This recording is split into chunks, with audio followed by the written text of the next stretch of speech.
Boa tarde a todos. Nós vamos dar início aqui à mesa de número 3 da Flip, cujo nome é Os Olhos da Rua, com o Caco Barcelos e o Misha Glenny. Gostaria de brevemente apresentar esses dois que tranquilamente podem ser considerados dois dos maiores repórteres em atividade no mundo hoje. Obrigado. O Caco, nascido em Porto Alegre em 1950, tem uma premiada carreira na Rede Globo de televisão, iniciada em 1984, com passagens pelo Jornal Nacional, Fantástico e Globo Repórter.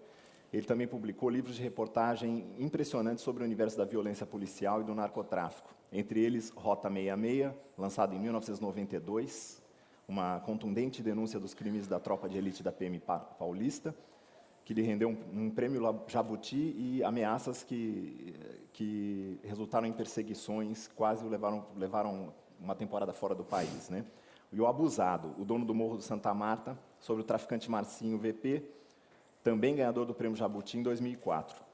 Em 2006, o Caco criou na TV Globo o programa Profissão Repórter, que é um laboratório experimental de telejornalismo para a formação de jovens repórteres. Esse trabalho rendeu um outro livro que o Caco está lançando aqui na Flip também, Profissão Repórter 10 anos, grandes aventuras, grandes coberturas, editado pela Planeta, que celebram uma década desse projeto. Misha Glenny é jornalista e historiador britânico, nascido em 1958. Ele trabalhou como correspondente do jornal The Guardian e da BBC na Europa continental, época em que cobriu o colapso do bloco comunista e guerras da ex-Iugoslávia. Repórter investigativo de raro talento e com um senso apurado para contextualização histórica, o Misha tem 3 livros de reportagem publicados no Brasil. MacMáfia, Crime Sem Fronteiras, foi editado em 2008 pela Companhia das Letras e lançado aqui mesmo na Flip. Ele investigou, nesse livro, as grandes organizações criminosas internacionais, mostrando como elas se aproveitam da globalização econômica e até contribuem com ela. No outro livro, Mercado Sombrio, o Cybercrime e Você, lançado também pela Companhia das Letras em 2011, o Misha voltou seu olhar para o submundo dos crimes eletrônicos e suas articulações também de caráter global. Na Flip deste ano, ele está de volta para lançar, pela mesma editora, O Dono do Morro, Um Homem e a Batalha pelo Rio, biografia do traficante Nem, que chefiou o tráfico de drogas na favela da Rocinha, no Rio, até a sua prisão em 2011. Bom, por uma questão de cortesia, eu queria começar pelo convidado que veio de mais longe, Misha. Eu vou te chamar pelo primeiro nome, a moda brasileira, tá ok? Muito já se discutiu e teorizou no Brasil, Misha, sobre como a identidade do nosso país se constrói a partir de fora, do olhar do estrangeiro. Logo no início do Dono do Morro, você anotou que, abre aspas, segundo minha experiência, os brasileiros sentem imensa curiosidade em saber como os outros os enxergam. Mas um legado do colonialismo português é uma alta suscetibilidade a críticas externas. Eu queria que você nos contasse como foi o seu primeiro contato com o Brasil, o que te interessou a vir para cá, trabalhar aqui, e também algumas das experiências que o ajudaram a formar essa opinião que você formulou nessa frase. Bom, boa tarde. Boa tarde. Eu visitei o Brasil a primeira vez, eu acho que foi em maio de 2006, e estava em São Paulo e estava em Jardins. E foi muito bonito. Então, 4 dias depois, surgiu a rebelião do PCC, do primeiro comando da capital, crime organizado em São Paulo.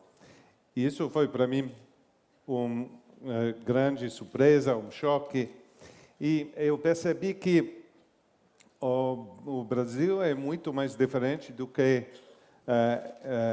eu sabia.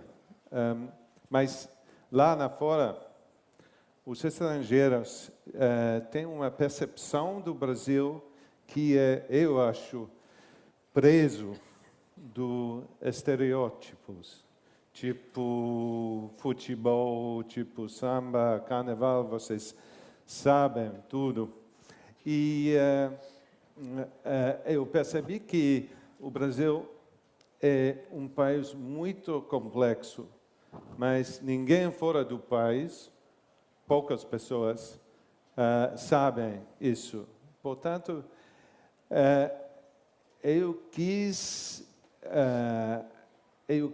encontrar um assunto que seria uma história muito interessante, mas também que refletiria a complexidade do Brasil.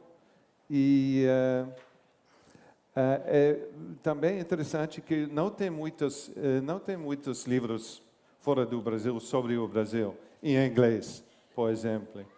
É muito pouco. E quando o Brasil foi escolhido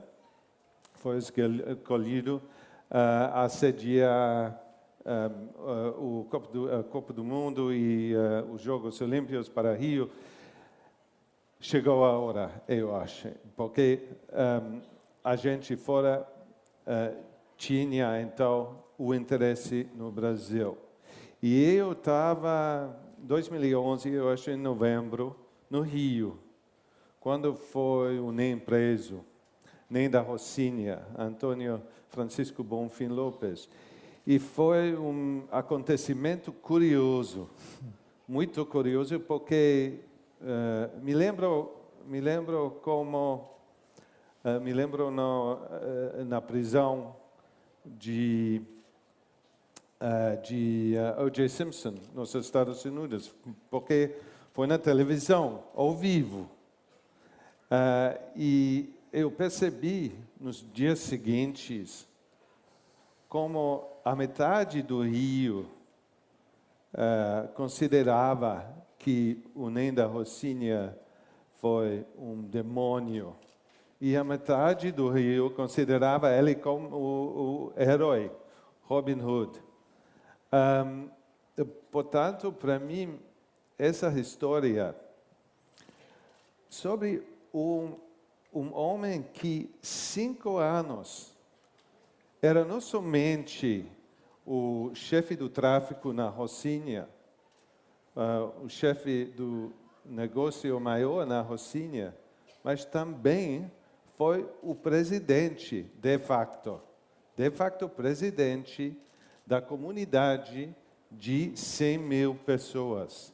E isso é alguma coisa incrível para a gente na Inglaterra, por exemplo, como o Estado pode ser a ausência do Estado na favela, na Rocinha, foi para mim chocante. E também quando eu fiz a primeira entrevista com José Mariano Beltrame, secretário de Segurança no Rio de Janeiro, ele me disse que era um escândalo que 50 anos o Estado não era presente nas favelas na Rocinha. E isso foi, para mim, o centro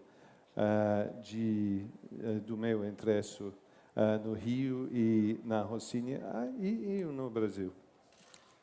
O Caco, embora as pessoas o conheçam muito mais como talvez um repórter que cobre a realidade urbana brasileira, você também teve essa experiência do estrangeiro, né, de ter que se haver com um certo estranhamento e até um choque cultural. Vou puxar uma história antiga aqui sua. Bem no início da sua carreira, final dos anos 70, você se mudou para Nova York com a sua mulher e o filho para trabalhar como um correspondente, uma espécie de stringer, um correspondente de um jornal, na verdade, uma cooperativa de imprensa chamada Cojornal, não é isso? Sim. E era itinerante. Exatamente. Solitário. Sem nenhuma grande veículo de comunicação por trás, pouca verba. E que resultou que vocês foram morar num bairro, à época, o Harlem, que era um bairro, numa época alvo de grande tensão racial. Verdade. E alguns colegas seus que estiveram em Nova York na mesma época me contaram que você chegou até a ser agredido na rua por causa por ser branco, né? Eu queria que você contasse essa experiência também de choque cultural que você teve, né? Eu achava que, por ser latino, eu seria bem recebido, pelo menos pelos negros, afinal, eram as minorias ali. E lembro que tentaram me roubar, me jogaram na linha do metrô. Eu fiquei muito indignado e fui conversar com eles com esse discurso. Vem cá, vocês são tão pobres quanto eu sou latino. Como é que vocês fazem isso comigo? E o trem chegou, eu entrei no trem e fui para cima de um que já tinha apanhado, aí, com coragem. fui com esse discurso e eles continuaram batendo em mim dentro do trem. Aí eu entendi que tinha uma questão maior do que a questão do preconceito de classe, né? Que é a questão racial, que justifica muito a violência deles. Eles foram perseguidos por muito tempo. Então, o meu discurso, nesse caso lá, não funcionou. Olha, outra coisa que vocês dois têm em comum no currículo é o fato de terem trabalhado como correspondentes de guerra, né? Em 79, por exemplo, o Caco, nesse mesmo esquema, Mambembe, no Co-Jornal, cobriu a Revolução Sandinista na Nicarágua. Consta que você foi o único que acompanhou a chegada dos guerrilheiros da imprensa brasileira. Já tinha todo mundo indo embora, não sei se é verdade. Em 92, o Misha publicou um livro sobre o conflito que desmembrou a ex-Iugoslávia, né? E eu queria saber qual foi o episódio mais traumático que vocês vivenciaram nessas coberturas de guerra. Primeira pergunta. Segunda pergunta. O que há de comum e de diferente no trabalho do repórter que atua em zonas de guerra e deste que também atua em áreas urbanas conflagradas pelo tráfico de drogas, por exemplo, que vocês conheceram nesses dois livros, O Abusado e O Dono do Morro? Misha. I think talking about Yugoslavia, I'll talk. Falar sobre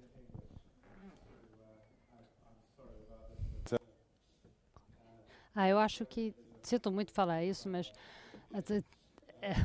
And particularly, bom, é um grande desafio para mim falar o tempo todo em português, então agora eu vou passar para inglês. Principalmente é difícil para mim falar em português sobre a Iugoslávia, por isso eu vou passar agora. Mas seu português é ótimo, muito obrigado.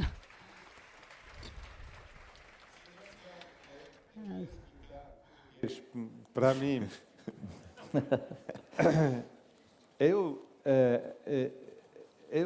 quis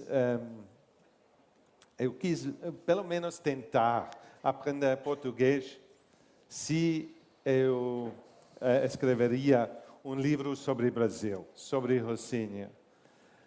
É muito fácil aprender a ler português. 3, 4 meses eu pude ler Abusado. Obrigado. Por exemplo, foi ótimo. Mas português falado é impossível. Não é uma língua fonética. E isso é um grande problema. E, portanto, eu sou agora relativamente velho. Quando você tem 25 anos, você tem que aprender uma língua, a cabeça é jovem e você quer falar a noite toda com potenciais namoradas, etc., etc. Mas agora, 9h30, eu quero dormir. Portanto, é difícil. E agora, porque eu vou falar sobre ex-Yugoslávia, eu vou falar em inglês. Então, o mais difícil é quando você está lidando com as vítimas de massacres pela primeira vez. E eu entrei em contato com vítimas de massacre na fronteira entre a Croácia e o território sérvio, o território croata que estava tomado pelos sérvios. E tinha um senhorzinho que estava dirigindo uma ambulância, saindo do território sérvio. E ele parou a van e tinha eu e um outro repórter. Ele abriu a van e tinha 12 corpos de camponeses croatas que haviam sido massacrados dentro da zona sérvia. Eles haviam sido, todos haviam tido a sua barriga aberta e haviam sido estripados. Isso era uma coisa que eu nunca tinha visto antes, era uma experiência completamente nova. Isso foi bem no início da guerra na antiga Iugoslávia. E a partir daí, ano após ano, mês após mês, nós víamos pessoas que estavam na Iugoslávia, dentro da Europa, pessoas que viviam em casas normais, com carros como Mercedes ou Fords. Eram pessoas como eu e vocês, que viviam vidas em subúrbios normais. E em questão de semanas, essas comunidades estáveis estavam lutando uma contra a outra, se destruindo umas às outras. E o mais incrível é como todos somos frágeis, como todos estamos muito, muito perto de um comportamento bestial e como nós, seres humanos, somos presas de influências terríveis. Isso é que foi o maior choque para mim quando eu estava cobrindo a guerra na antiga Iugoslávia. Eu acho que a pior guerra, embora não seja uma guerra formal, não há grupos aqui declaradamente em guerra, a nossa guerra é a mais complicada para o repórter. A guerra brasileira não declarada. Há quem possa dizer que seja um exagero meu, mas pegamos um dos conflitos que houve o maior número de mortes nos últimos tempos, a que envolve o seu país, os Estados Unidos, no Iraque. Segundo a Oxfam, se estou certo, algo como 120 mil pessoas foram mortas ali, não só na guerra mais formal, também com as explosões dos ataques suicidas. Eu acho que do lado britânico, do lado americano, cerca de 5, 6 mil soldados, né? Isso aconteceu no período de 2003 a 2011, se estou correto, aproximadamente 8 anos. A guerra mais violenta do mundo. Quase nada se comparado com os nossos últimos 8 anos. Nós matamos aqui 50 mil pessoas por ano. Multiplicando por 8, vamos a 400 mil. Isso é quase 4 vezes mais a pior guerra do mundo. E o que é grave, a você pode surpreender, que com um olhar de fora sobre a nossa realidade, o grave é a gente se dar conta que nós, brasileiros, não nos impressionamos com isso. É o nosso cotidiano, né, que bate a cara de todo mundo e parece que não choca. Sobretudo, no meu modo de ver, isso não choca porque quem tem voz, chamada sociedade organizada, aquela que grita, aquela que exige, aquela que cobra, ela não é atingida nessa guerra. Essa guerra envolve como vítima as pessoas mais desassistidas, as pessoas mais pobres do país. Obrigado. É verdade. É chocante, para mim, o mais chocante para mim, quando eu pesquisava o dono do morro, foi uma estatística de que no Rio, no ano 82, a taxa dos homicídios no Rio de Janeiro foi exatamente o mesmo como em Nova York. 7 anos depois, 89. A taxa por 100 mil? Dos homicídios, sim. A taxa do homicídio no ano 89 foi 3 vezes maior no Rio do que em Nova York. E isso é um resultado, sem dúvidas, da introdução da cocaína no Rio e a guerra contra as drogas. E depois isso, a taxa de violência no Rio de Janeiro é incrível. É como você disse, é uma guerra não declarada. Sorry, I'll go into English. As Nações Unidas, há muito tempo atrás, o número de mortes no Brasil ultrapassou o nível que as Nações Unidas consideram uma guerra civil grave.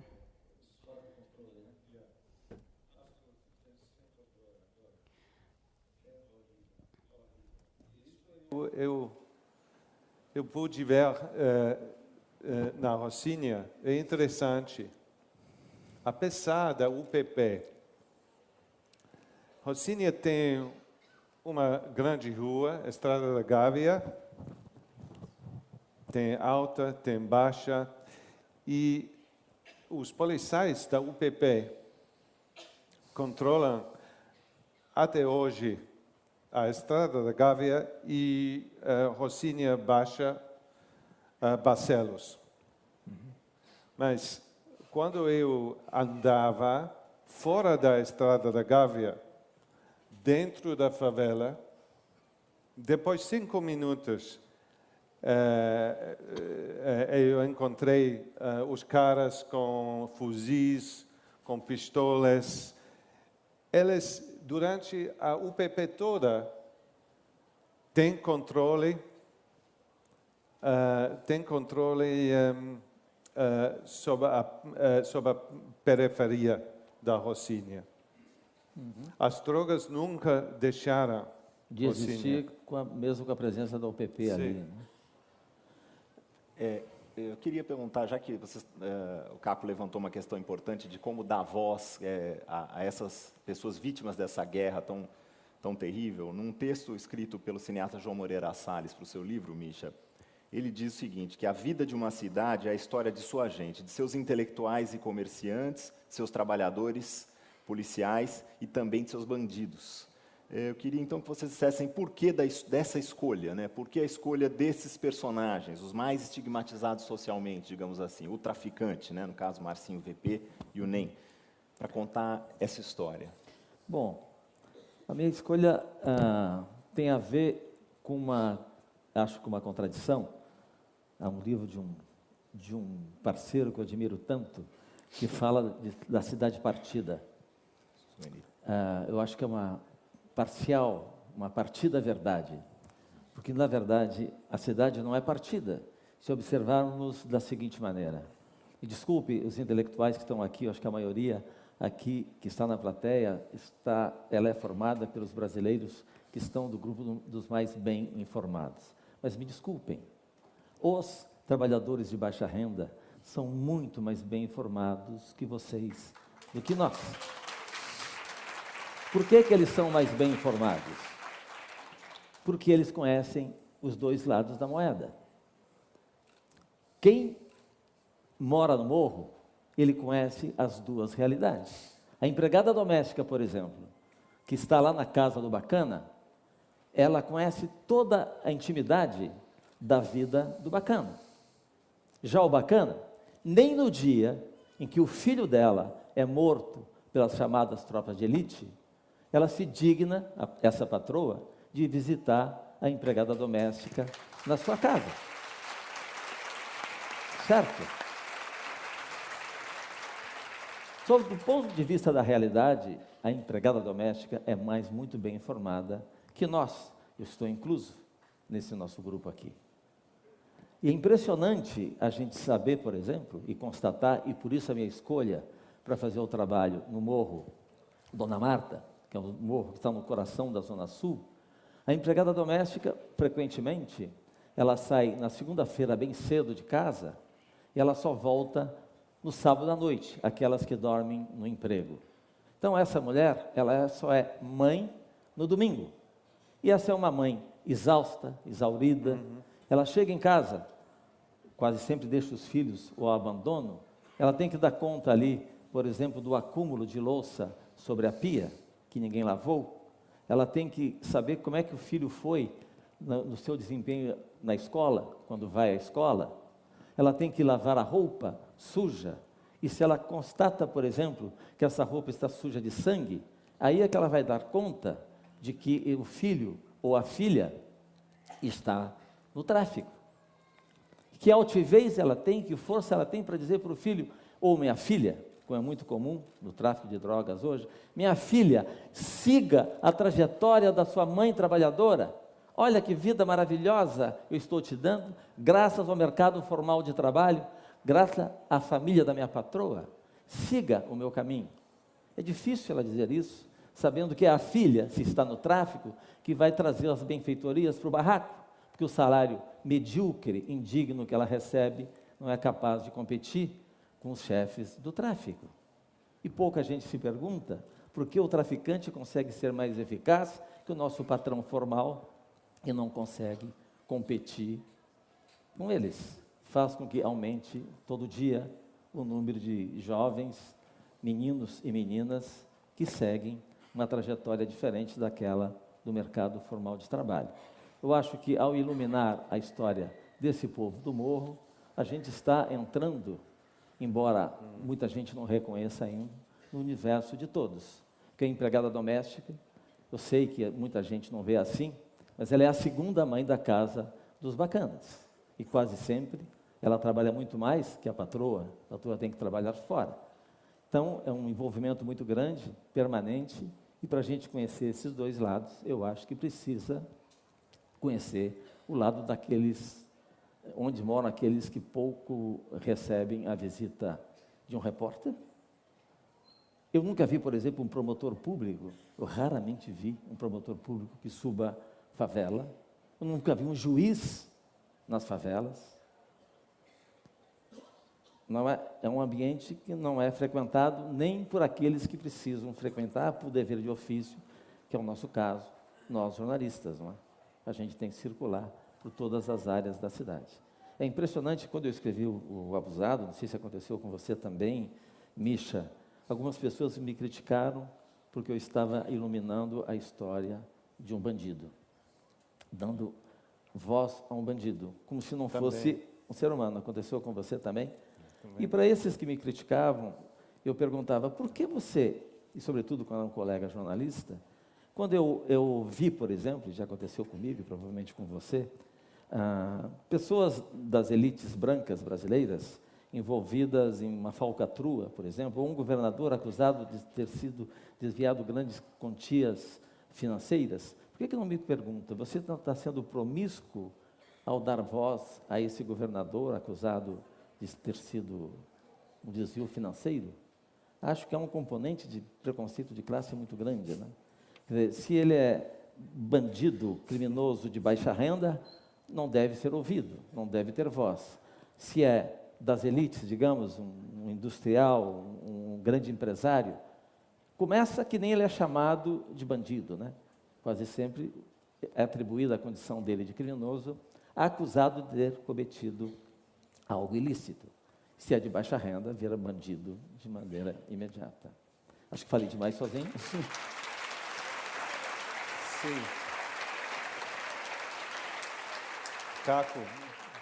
Caco, por causa disso, a segunda condição que eu me coloquei, além de aprender português, era eu tinha que morar na favela. Então, uns 3 meses, eu estava morando na Rocinha, na Rua 1. Rocinha Alta. Quando ele falou Barcelos, é um bairro, né, da Rocinha, certo? Sim, um bairro. São 14 bairros ali? Sim, foi 17. E foi sempre o centro do negócio da cocaína e da quadrilha. E você tem que experienciar o barulho, o saneamento aberto, o esgoto, o cocô de cachorro em todo lugar. Era incrível. E para mim, com 55 anos, de classe média de Londres, foi difícil. Imagino que seja difícil para você andar. E para ti também. Sim, tem esgoto a céu aberto aqui, não tem? É verdade. Mas, por que o NEM? Porque o NEM exerceu poder na favela, na Rocinha, 5 anos. Um homem com educação básica, mas ele organizou tudo. Foi o poder político na favela. Foi o chefe da cocaína. Ele tem responsabilidade para muitas pessoas. Isso é uma história geralmente não escrita.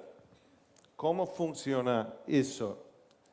Ele, como cada dono do morro, tem 3 instrumentos. A organizar a favela. O monopólio da violência, o apoio da comunidade e a corrupção. Ele corrompeu a polícia. E cada dono do morro tem uma escolha. Quais são os instrumentos que eu quero enfatizar, ressaltar? O NEM diria que mais importante para ele era o apoio da comunidade. Os delegados com quem eu falava muito, eu fiz entrevistas com os 3 delegados que investigaram ele quase 4 anos. Eles diriam que a corrupção foi mais importante. Mas é verdade que sem a monopólia da violência, ele não poderia organizar a favela. Mas não tem muitas pessoas fora da favela que entender como isso tudo funciona. E o dono do morro tem que escolher. Eu quero enfatizar este instrumento, naquele instrumento, e isso significa que as favelas são diferentes. Nem foi muito popular na favela, porque ele percebeu imediatamente que se a taxa da violência seria baixa demais, caiu, então o negócio seria mais bem-sucedido, mais com grande sucesso. E, portanto, Rocinha, sob o NEM, se tornou uma marca registrada. Todo mundo quis visitar Rocinha, porque foi seguro. Era seguro simplesmente. Visitar. E o negócio subiu, cresceu. Esse cara, né, entendeu muito de negócio, da política, das pessoas. Deixa eu só, aproveitando, entrar com uma pergunta aqui. Que, vocês, os dois, quer dizer, há uma sensação lendo um livro, é evidente, os 2 livros, agora estou falando do Abusado e o Dono do Morro, em que você consegue, de fato, há um efeito de humanização dessas pessoas, do NEM, mas também fica claro que há traficantes e traficantes, por exemplo. No seu livro, uma coisa é o Lulu e o próprio NEM, que você está citando agora, preocupados com alguma consciência em relação à comunidade. Outra coisa é o Dudu, da Rocinha, ou o Band, ou outros traficantes que tinham outros problemas. Do Caco, a gente também depreende que muitas vezes a polícia confundiu o Marcinho VP do Morro de Santa Marta com o da Vila da Penha, que era líder do comando, muito mais violento e tal, até deliberadamente para se parecer que eram os dois do mesmo tipo. Eu queria perguntar, até em título de provocação, existem bandidos ou traficantes melhores e piores? Como é que é isso? Eu não sei responder, mas eu acho que talvez a visão mais humanista que as pessoas passaram a ter do NEM tem a ver, sem dúvida, com o seu trabalho, do Marcinho VP igualmente, e talvez tenha uma visão mais demoníaca, mais maniqueísta dos outros, porque os outros não mereceram a atenção de um jornalista, de um escritor, que não souberam contar a história além da história criminosa. Eles são realmente criminosos, assim como o Marcinho VP, assim como o NEM. Mas quando você se dedica, no meu caso, 5 anos, a conhecer melhor a história, a história dele, evidentemente que aparece também, todo indivíduo é assim, né? Ele ama, ele odeia, ele tem mãe, ele tem pai, ele tem filhos, ele tem vida de relação social. É provável que também tenha um mais violento que o outro. Mas eu não tenho dúvida que se alguém se dedicar a conhecer a história com profundidade, cada indivíduo guarda consigo algo muito complexo sempre. Para vocês imaginarem uma situação, acho que ilustra bem o que eu quero dizer, eu estou já com o livro escrito, o Abusado, com quase 600 páginas, praticamente pronto, vibrando com aquele final do processo sofrido de escrevê-lo, quando eu dou carona para uma moça que muito me ajudou, lá do Dona Marta, me ajudou a fazer a apuração, e eu estava morando em Londres nessa época, eu dei uma carona para ela, porque a história não estava acabando, a história que a gente estava conversando, uma carona até o aeroporto do Galeão, no táxi. E ela foi no caminho se coçando, todo o tempo, desculpem, se coçando. Eu disse, moça, menina, o que está acontecendo com você? Isso aí é a cola, essa maldita cola. Ela abre um pouco assim a blusa, tinha uma cola preta na pele. Mas que cola é essa? Eu disse, ué, foi a última vez que eu fui trazer, né? Fui abastecer o morro. Como assim? Eu acabei de chegar da Bolívia. Ela trouxe da Bolívia pacotes de cocaína, eu acho que principalmente cocaína amarrada, com aquela cola que ficou grudada na pele. Eu falei para ela, que absurdo! Só agora você me fala que você é a atacadista do morro? Eu fiquei 5 anos lá conversando com você e você não me fala isso? Ela olhou para mim e disse, Caco, você nunca me perguntou? É claro, né? Eu escrevi perto de 600 páginas. Eu tenho certeza que fosse você, Misha, seria outras 600 páginas. E não significaria que eu estivesse mentindo, ou você mentindo. É o olhar de cada um. Ou a pergunta certa de cada um. Eu tive que refazer o livro para colocar essa moça como a atacadista do morro. Até então não tinha me chamado a atenção. Eu queria escrever sobre o morro e não sobre o externo do morro. O atacadista é o tráfico externo, não me interessava, não perguntei. Misha, tem uma pergunta aqui que chegou aqui do Flávio, irmão da Ana Cristina César, que menciona um raciocínio que fosse seu aqui, né? Que o limite entre ser, ou uma percepção sua aqui, o limite entre ser bons vizinhos e logo entrar em grave conflito, ou mesmo em guerra, pode ser muito tênue, né? Ou seja, ele diz assim, estaríamos vivendo algo parecido no Brasil agora, do ponto de vista político, com essa rivalidade, com essa...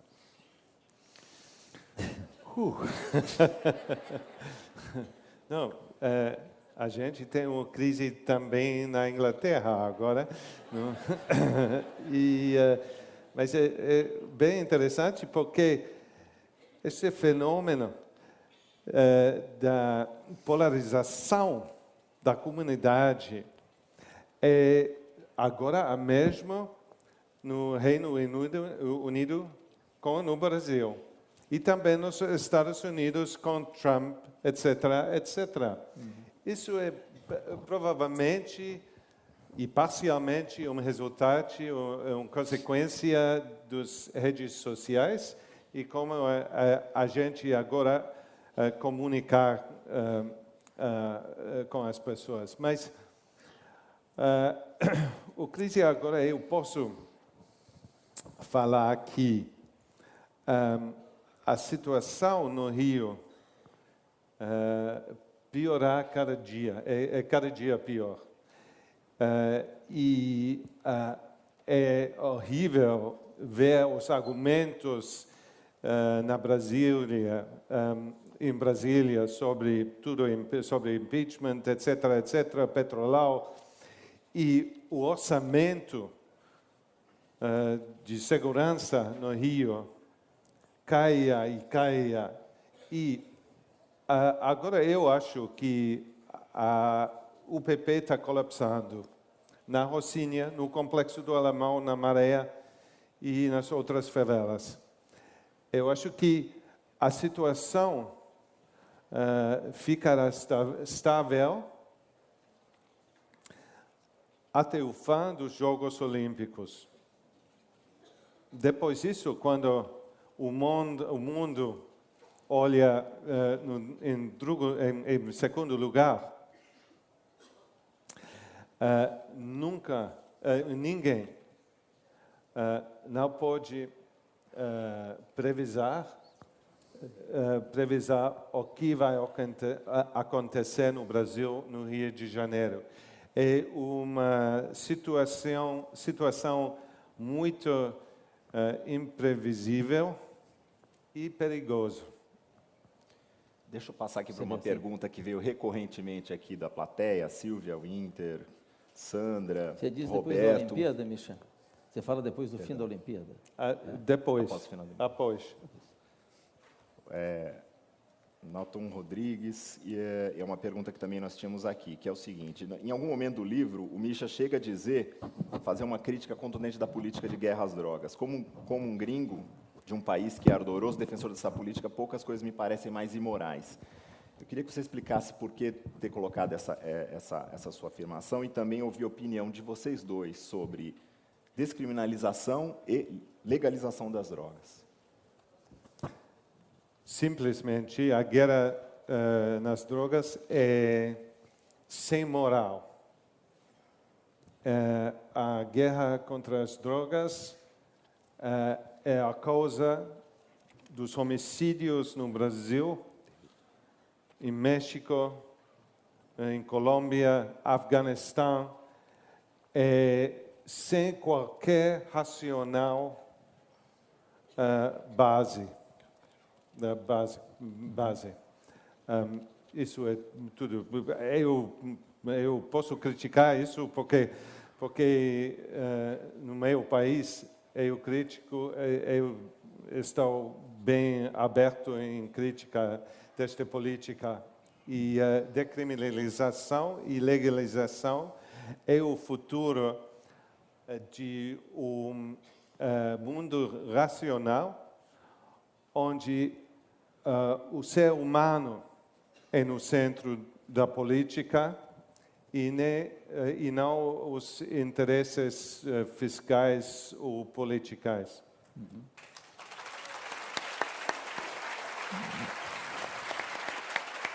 Bom, eu repetiria aqui um conceito que alguns intelectuais do Rio, que eu admiro, estão levando à frente, que é: quem proíbe drogas é a favor do tráfico. Eu concordo totalmente.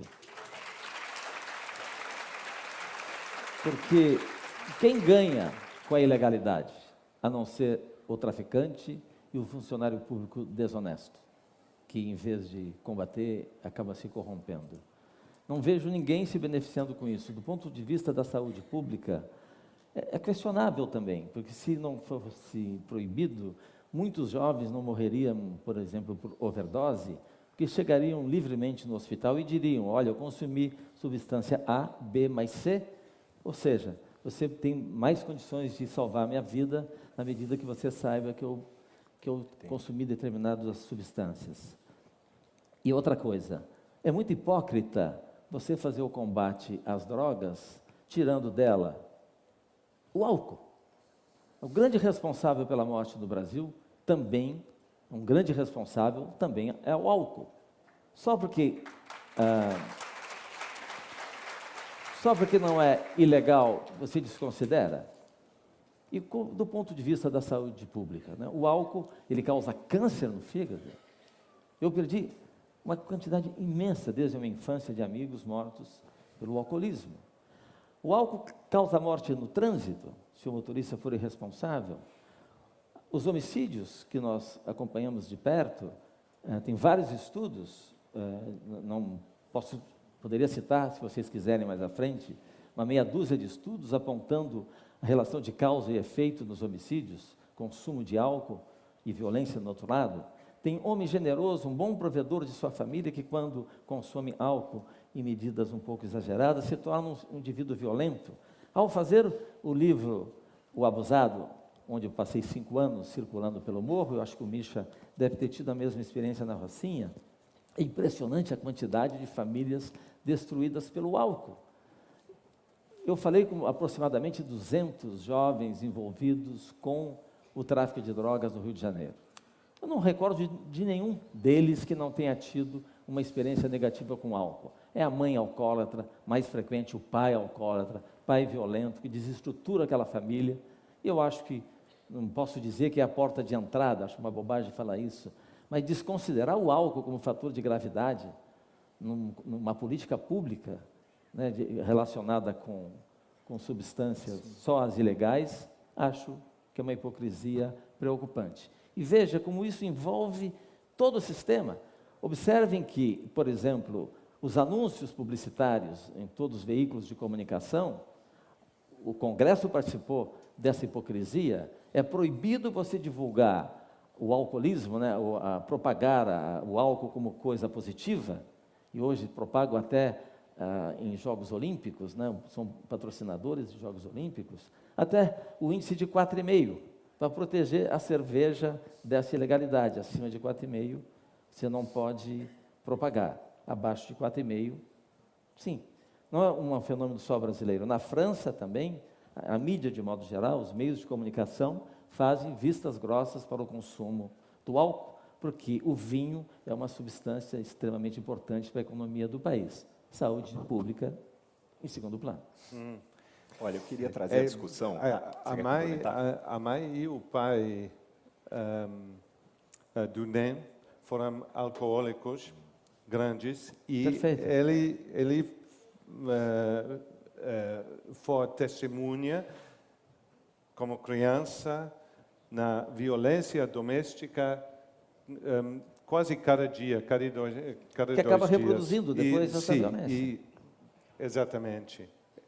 É muito importante o álcool na violência. Além da experiência de vocês, que nós temos falado mais aqui com os livros, né, ambos são experimentados com televisão. Né? O Misha trabalhou na Posso BBC. interromper um segundinho? Só para citar Julita Langgruber, que eu falei um grupo de intelectuais que dizem que proibir está associado com tráfico.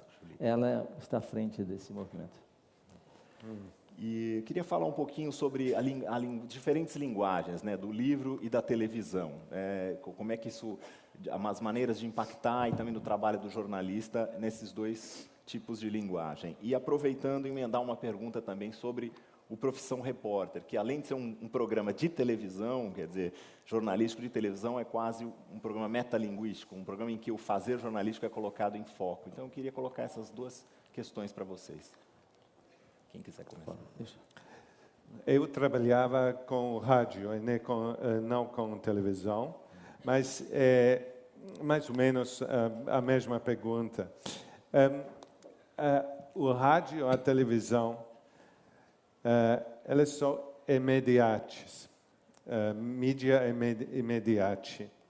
E você tem que ter o impacto imediatamente com isso. E a audiência é, em geral, muito maior do que com livros. Mas com o livro,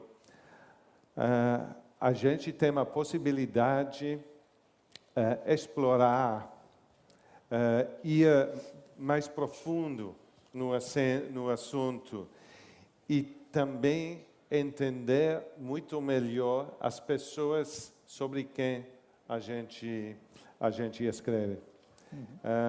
E é uma experiência muito diferente. Como se diz, lonely? Isolado, solitário. Isolado, soledade, é horrível. Verdade, é sofrido, né?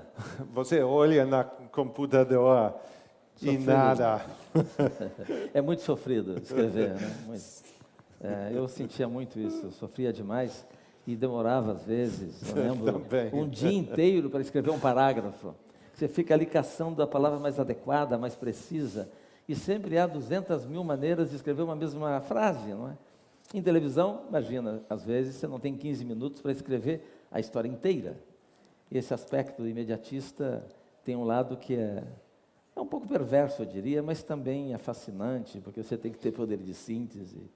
Mas no nosso caso, como você perguntou do Profissão Repórter, a gente tem o privilégio de poder contar a história com um pouquinho mais profundidade. Então, tem histórias que nós acompanhamos durante um ano, durante 7 meses. Claro que não é a regra, nossa regra seria 1 semana, 2 semanas, mas em relação ao jornalismo tradicional, isso é considerado muito tempo. Porque a gente acredita fortemente que, se você tem pouco tempo, e o jornalismo do hard news, né, é obrigado a fazer isso, evidentemente, a gente, como é programa, pode ter esse privilégio. A gente costuma brincar, o nosso grupo, diz, olha, vamos para a rua o primeiro dia para ver como é que é o Facebook das pessoas, como é que as pessoas se apresentam. Sempre ela se apresenta de uma maneira mais simpática, mais bacana, para auto-enaltecimento, não é? É no segundo dia que a gente começa a romper o Facebook das pessoas. É no terceiro dia, é no quarto dia. Se puder ter a chance do 4º mês, melhor ainda. Então, uma das características do profissão repórter é essa: vamos destruir os Facebook pela rua. Que ótimo. Já que nós estamos falando de jornalismo, eu queria trazer a discussão um pouco para isso, para o jornalismo que é feito hoje, né? Caco, tem um vídeo seu de 2011 que viralizou na internet, é um vídeo da Globo News em que você diverge da sua colega Eliane Cantanhede, quando ela afirma que aquele vinha sendo um ano muito bom para o jornalismo brasileiro. Sua resposta foi: você acha? E teve um efeito até cômico, por isso virou um vídeo muito replicado. Eu queria saber que avaliação vocês dois fazem do jornalismo de hoje, né? O brasileiro, acho que no caso do Caco, e também se o Mischa também percebe alguma crise no jornalismo internacional resultante das novas mídias. Bom, em primeiro lugar, ali realmente teve repercussão muito grande, mas a minha intenção não era me opor a Eliane, não era isso. O contexto foi um pouco derivado, assim. A pergunta era: por que você nunca vai na ABRAGE? ABRAGE, Associação Brasileira de Jornalismo Investigativo. Eu disse para ela que eu não tinha tempo, não me sobrava nada além da tarefa da jornada diária de 12, 14, 15 horas, até 30 horas, se for necessário, no Profissão Repórter. Já entenderam que eu estava dizendo que ela era uma militante, eu não sou militante e tal. Não foi esse o contexto. Agora, realmente eu tenho uma crítica, e a minha resposta tem a ver com isso, não é exatamente crítica. Eu não acho que eu deva ter pretensão de criticar o trabalho alheio. Então, eu acho que a gente vive um momento, não é brilhante, com relação ao jornalismo investigativo. O jornalismo investigativo que está se praticando é o jornalismo de reprodução de dossiê. Então, quem está investigando não é o repórter, é um promotor público, seja que profissional está fazendo isso. Certo? Isso não significa que o trabalho seja bom. Agora, não venham me dizer que é reportagem, que aí eu não aceito. Reportagem é outra história. Reportagem, você tem o dever de provar que as coisas são verdadeiras antes de levá-la ao conhecimento público. Ao simplesmente gravar uma entrevista e reproduzi-la, só porque ela é bombástica, acho que é um ato de irresponsabilidade. Eu tenho que provar como repórter que cada palavra dita na entrevista, ela é verdadeira. E para isso, no lugar de 15 minutos, talvez eu precise de 15 meses. Mas é isso. Isso é jornalismo investigativo. O que se faz quando é dessa maneira? Ou é a reprodução do dossiê, que pode ser brilhante, é relevante, de alto valor público.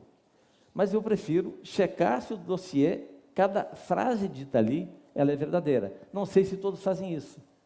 Se apenas... Acho que não, né? Então, não tenho nada contra o dossiê, se reproduzido com critério e com responsabilidade, checando cada frase, pode ser algo brilhante. Eu, particularmente, não gosto do jornalismo declaratório, mas eu não gosto no gênero reportagem. Eu adoro o jornalismo declaratório como multiplicador de conhecimento. Eu adoro ver um programa na Globo News, em outros programas, e como a gente está posicionado aqui, 4, 5 aqui, a falar e falar e falar, o que é maravilhoso para a multiplicação das ideias, para a reflexão. Mas isso não é gênero reportagem, isso aqui é um jornalismo de outra natureza, certo? Mischa. Obrigado.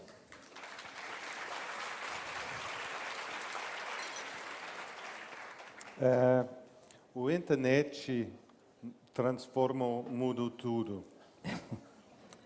Os jornais não têm dinheiro. A profissão muda fundamentalmente agora. E a gente está afogando nas informações. E não temos confiança na verdade das informações. E isso será um problema fundamental para a sociedade no futuro. Porque a gente precisa de uma imprensa livre e independente.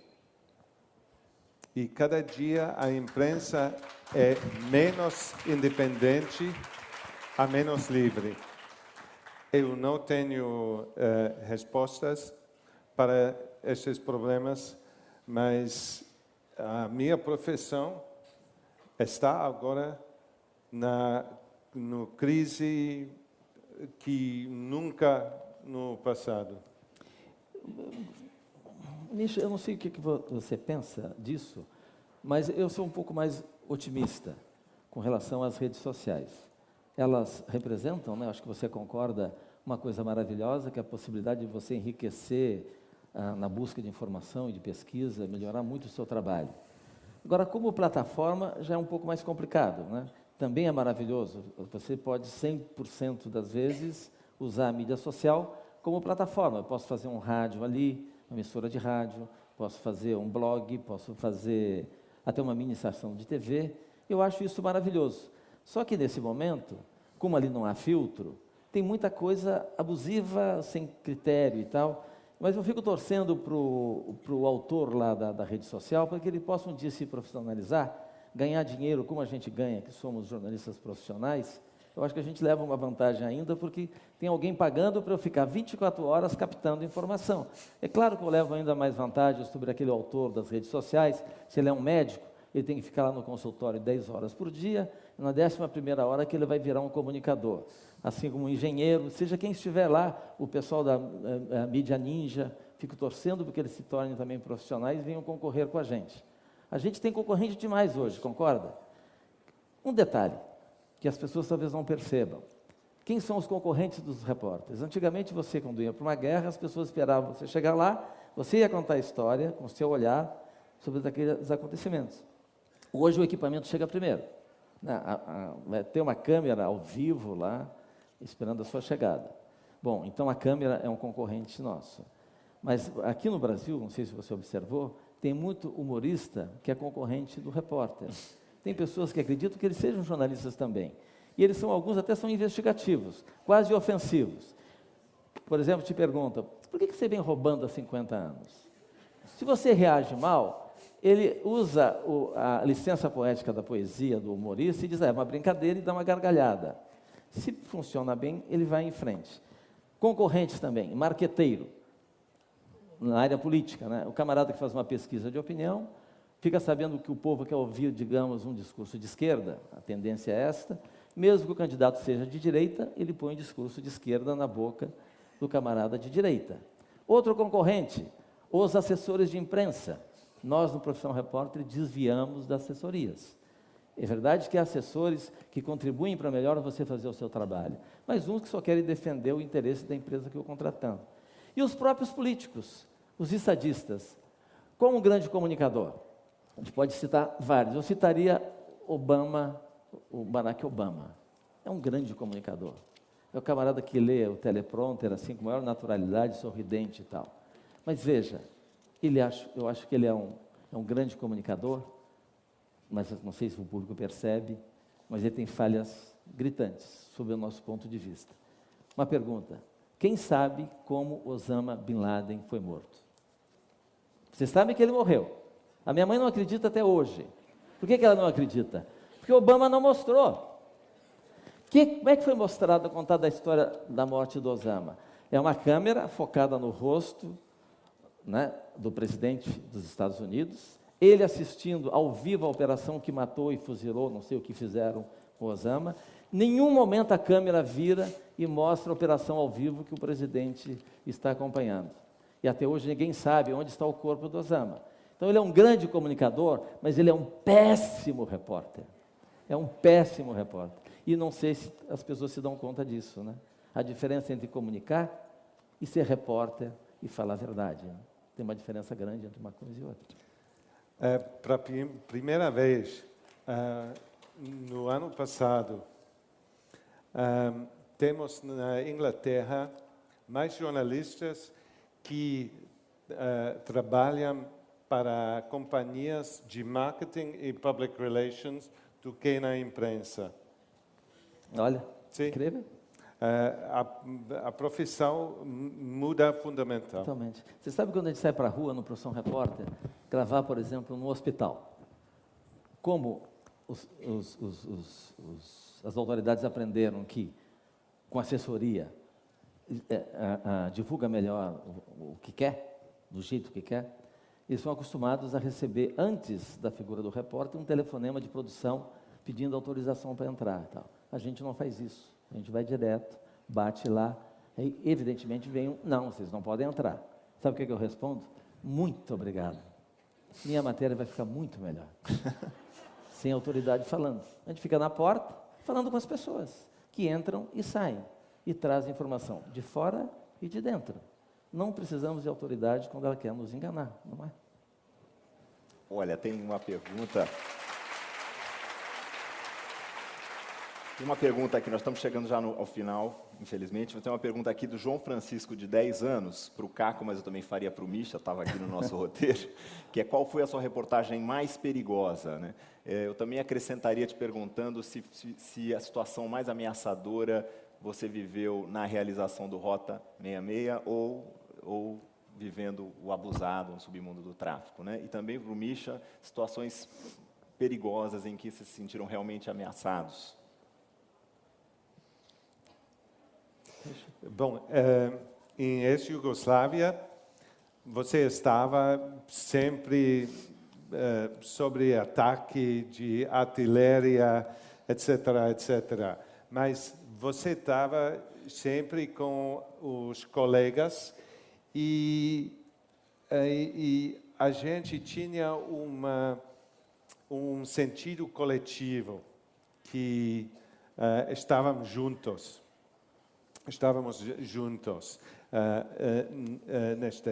nesta coisa. Quando você investigar o crime organizado, você tem que falar com os criminosos, e isso é diferente. Normalmente, se eles concordam a falar com você, eles vão falar razoável e no sentido fundamental sobre a vida deles. Mas existe a perigosa que você por exemplo, eu era em Colômbia, em Cali, com o FARC, Forças Armadas Revolucionárias de Colômbia, e estava bem possível que ele decidiriam que eu estou inimigo, ou um X9, um informante, e basta. Sim. Portanto, é um risco, mas é um risco. Claro. Eu não sei se é exatamente técnica o que eu uso, mas eu concordo totalmente com você. Quando você trata com dignidade, com respeito as pessoas, a tendência é ela respeitar da mesma maneira o seu trabalho. Para fazer lá o abusado, que tinha que circular muito no morro, eu morria de medo. Tenho muito medo quando trabalho. Porque a gente vive num país muito violento. Mas eu sempre dizia para eles uma coisa: olha, eu estou aqui para contar a história de vocês, mas principalmente a história que vocês não querem me contar. Tem um tipo de história que eu não posso ouvir de vocês, que é a história em tempo presente, porque eles são criminosos. Eu não posso acompanhar, por exemplo, uma execução. Eu, antes de ser repórter, eu sou cidadão, eu tenho que interferir para evitar aquela morte. Eu não posso ouvir o assalto, como quiseram me falar, quando eu estava lá, que eles iam fazer no Galeão, no aeroporto do Galeão. Eu tenho que avisar as pessoas que vão ao Galeão: não vão ao Galeão amanhã, que vai ter um assalto grande lá. Então, não posso ouvir. Eu dizia isso para eles: muito bem, sem problemas. O futuro não, então, o futuro e agora não, de jeito nenhum, só no passado. Agora, o que aconteceu ontem, eu quero ouvir, sobretudo, aquilo que você não quer me contar. Então, se cuidem comigo, que eu estou aqui para ouvir a história do passado. É engraçado porque, no começo, eles não entenderam, porque não estão acostumados a lidar com escritor, com jornalistas e tal, e frequentemente eles iam com a história do presente. E um dia eles passaram, foi justamente esse dia do assalto ao Galeão, começaram a falar, eu desci, comecei a descer o morro, eles foram atrás de mim, o chefe do Preto, o gerente do Preto, me pegou pelo ombro e disse: que caô é esse, cara?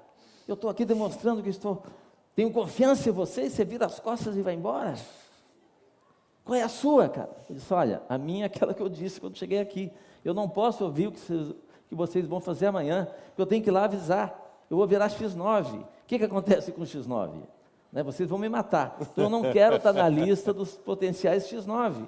Se você não me conta, e se eu não sei, eu posso ser preso pelo BOP, que usa aqueles métodos de tortura medievais, né, que aprenderam com os americanos. E caramba, eu vou entregar minha mãe se me torturarem. Agora, se eu não sei nada, eu não tenho o que entregar. Então, acho que esse é um mecanismo de segurança importante, não é? Demoraram a aprender, mas uns 3 anos depois, eu pelas vielas, a garotada que eu não estava ouvindo, como eu demorei muito para fazer o livro, eu queria contar a história da 3ª geração do Comando Vermelho. É a geração que controlou o tráfico de drogas lá. Mas o tempo foi passando, quem era adolescente estava no tráfico, ficou mais maduro, e a garotada que não estava, no começo, já estava 3 anos depois. Aí eu ouvia assim pelas vielas gritando: aí, otário! Quer ouvir uma história do passado aí? Eu tenho uma história do passado para te contar, otário. Vem aqui. Gente, eu vou ter que encerrar, infelizmente, a mesa, mas eu não posso deixar de fazer uma última pergunta que eu peço que vocês respondam com o máximo de objetividade, que é a seguinte: uma das grandes atrações da Flip deste ano, se não a maior, é a jornalista ucraniana Svetlana Alexievich, que é ganhadora do Prêmio Nobel de Literatura de 2015 por um texto de não ficção, quer dizer, Esse aqui? momento, é a primeira vez... tá lendo. Claro. E eu queria Pegar o autógrafo dela, perguntar né? 2 coisas a vocês, assim. Primeiro, qual é o significado de um prêmio desse, exatamente no momento em que o jornalismo atravessa a sua pior crise, né? Com a chegada da era digital. E também, qual a importância do texto no trabalho de vocês, em relação ao trabalho de apuração? Quanto tempo vocês gastam escrevendo o livro, a maneira como vocês vão apresentar? O texto é muito importante, porque você quer uma audiência, uma plateia. E elas vão ler o livro somente se você pode escrever na maneira bonita, simplesmente. Perfeito. Eu sou apaixonado por texto desde criança, mas nem sabia que era texto, que eram narrativas, o que era crônica, nada. A minha madrinha trabalhava num manicômio, doentes mentais. E eu escrevia, eu saía pela cidade com o meu cachorro vira-lata, eu com maior curiosidade de aprender coisas novas. Tal. E quando voltava, eu escrevia o que eu havia aprendido. Mas com uma grande vergonha, porque eu constatei que só os loucos paravam para ler as histórias que eu escrevia. Então, eu disse: olha, deve ser uma coisa que poucos entendem. Então. Mas foi ali que eu descobri uma paixão. Até porque eu sempre fui assim, muito chegado, assim, muito curioso com a história das pessoas que transcendem esse universo da normalidade, né? E aprendi com o tempo que os loucos são quase sempre muito sábios. Não por gostarem do meu livro, do meu texto, mas... Bom, algumas perguntas muito interessantes aqui que chegaram, infelizmente não pudemos fazer, eu vou encaminhar para os autores. E eu queria avisar vocês que eles vão estar na tenda dos autógrafos assinando os textos e agradecer muito a presença de vocês, em especial do Misha e do Caco. Ô, Ivan, eu queria fazer um aviso. Ivan. Por favor, Paulinho.